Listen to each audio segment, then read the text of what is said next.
Bueno, mi nombre es Rodolfo Concha, soy estudiante de la Universidad Laica Eloy Alfaro de Manaví, Extensión Chone, estudiante de Ingeniería en Sistema, cursando la vinculación con la comunidad, tratando de explicar hoy qué son las bases de datos y qué son los gestores de base de datos que utilizamos para editar datos ingresados en ciertos sistemas.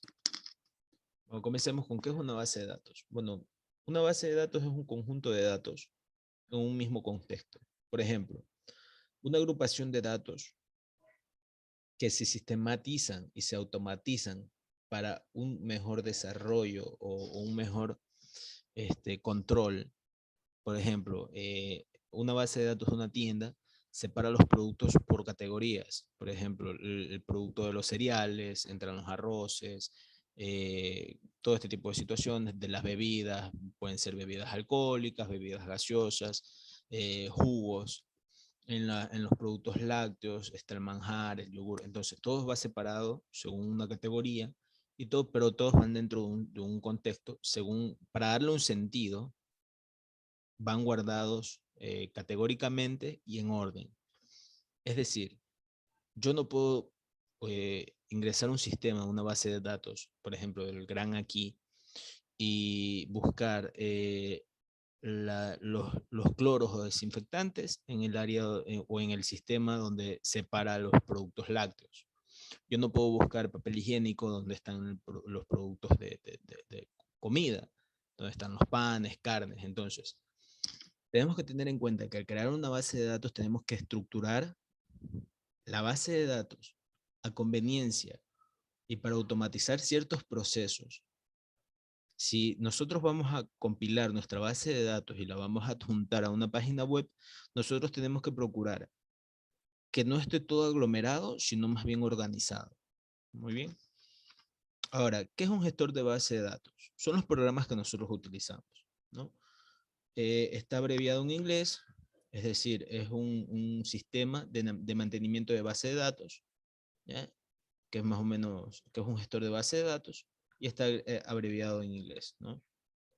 En Internet vamos a encontrar una infinidad de bases de datos, buscándolas de esta manera, o simplemente un gestor de base de datos, y ahí aparecen los nombres y las especificaciones, cuáles son más fáciles de utilizar, cuáles son más intuitivos para quienes tengan o no tengan experiencia creando bases de datos.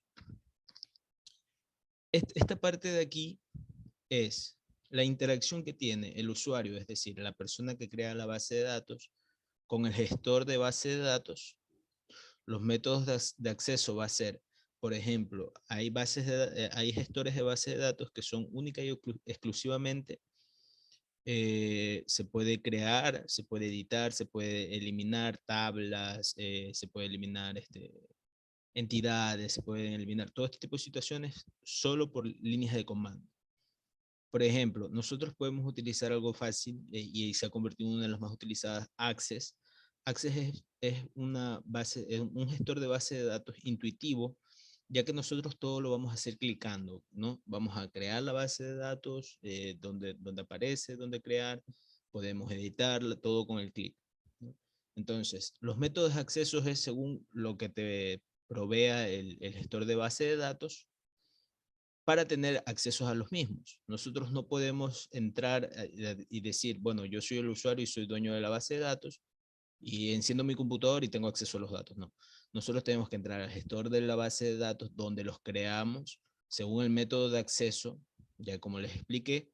eh, eh, Todo tiene que ir en orden, ¿no? Entonces, por ejemplo, aquí en el método de acceso va a poner la línea de código para buscar en los cárnicos cierto producto, ya sea para editarlo, para eliminarlo. Entonces, el usuario tiene acceso al gestor de base de datos y mediante los métodos de acceso accede a los mismos. Ahora, según su variabilidad de las bases de datos, unas son estáticas y unas son dinámicas. Las bases de datos estáticas son bases de datos únicamente de lectura, utilizadas principalmente para almacenar datos históricos. Es decir, si el municipio del Cantón Chone contrata a un gestor de base de datos, a una persona que sepa manejar estos gestores y quiere crear con imágenes una pequeña reseña histórica de todos los alcaldes que han habido, de los cambios que han habido a través de los años, no hablemos de 5 años, sino de decenas de años, ¿no? Qué decisiones históricas nos llevaron al cantón, al lugar en donde está.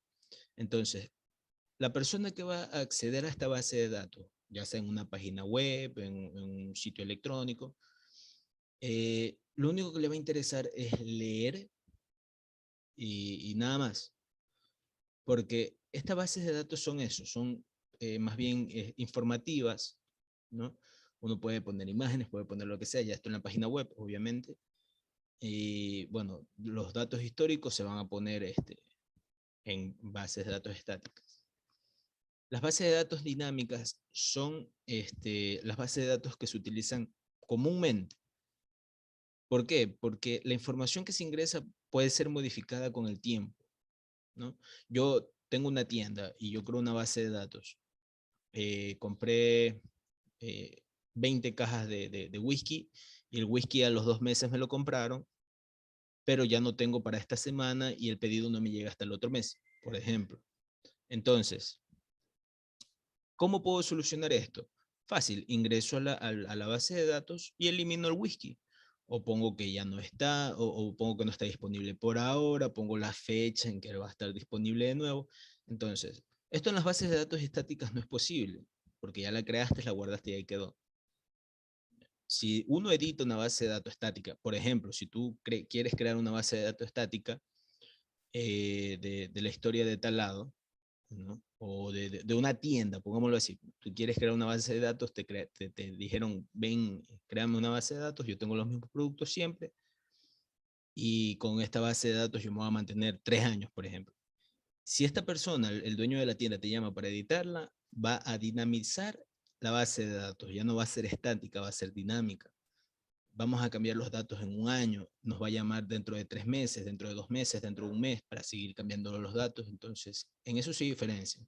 Una base de datos estática queda así por siempre y una base de datos dinámica puede ser actualizada, puede ser mejorada, puede ser editado los datos, puede ser borrados. O sea, todo este tipo de operaciones y es más, puede generar consultas dentro de la base de datos. Por ejemplo, el dueño de la tienda, si, como les digo, lo adjunta a una página web, en la página web la persona no va a querer solo ver un producto, va a querer verlos todos, quiere ver las ofertas, quiere ver todo este tipo de cosas.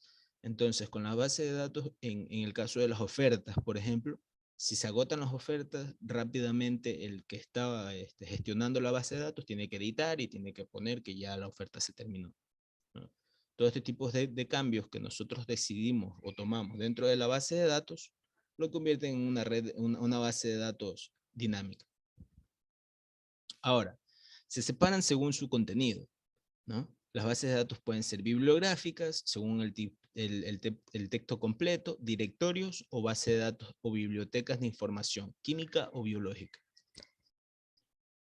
Las bases de datos bibliográficas. Bueno, aquí está la información, ¿no? Aquí se puede poner tipos de bibliografías, de autores, publicaciones que han hecho, ¿no? Estas son las bibliográficas, hablando en forma rápida. En bases de datos de texto completo, almacenan fuentes primarias, como por ejemplo toda la colección de una revista científica, toda la colección de un libro de algún escritor, ¿no? Aquí no nos centramos en la bibliografía del autor, sino más bien en todo el texto incluido, ¿no? Los directorios se utilizan como para los libros, famosos libros amarillos, ¿no? De información, con nombre de la empresa, con su dirección, su número de teléfono, todo este tipo de situaciones, ¿no? Algo informativo sobre las empresas. Y sobre las bibliotecas de información, bueno, son bases de datos que almacenan diferentes tipos de información proveniente de la química, ¿no? También se separan en esta rama, tal como de la química puede ser utilizado en ciencias de la vida o médicas, ¿no? Se almacenan sus secuencias de nucleótidos, base de datos de rutas metabólicas, base de datos de estructuras experimentales sobre estructuras en 3D, ¿no? Esto quiere decir que, por ejemplo, no es solo para la gente de la tienda, ¿no? La gente que estudia, los químicos que logran algún tipo de avance científico, van a querer almacenarlo, y qué mejor que almacenarlo en una base de datos. Y si es en la nube, mejor, ¿no? Esa información no se pierde.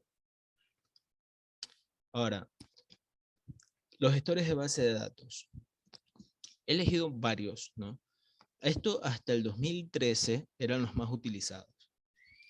El MySQL, Access, el de Oracle, el SQL Server, que eran separados, el Postgre y el Postfix, ¿ya?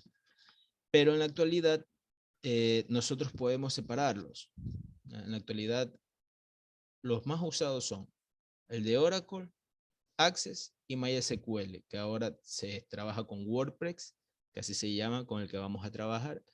En el siguiente video voy a enseñar cómo instalarlo paso a paso, y más adelante vamos a utilizar SQL, y si da el tiempo voy a enseñar cómo crear base de datos desde Access. Entonces, espero que haya quedado entendido y claro.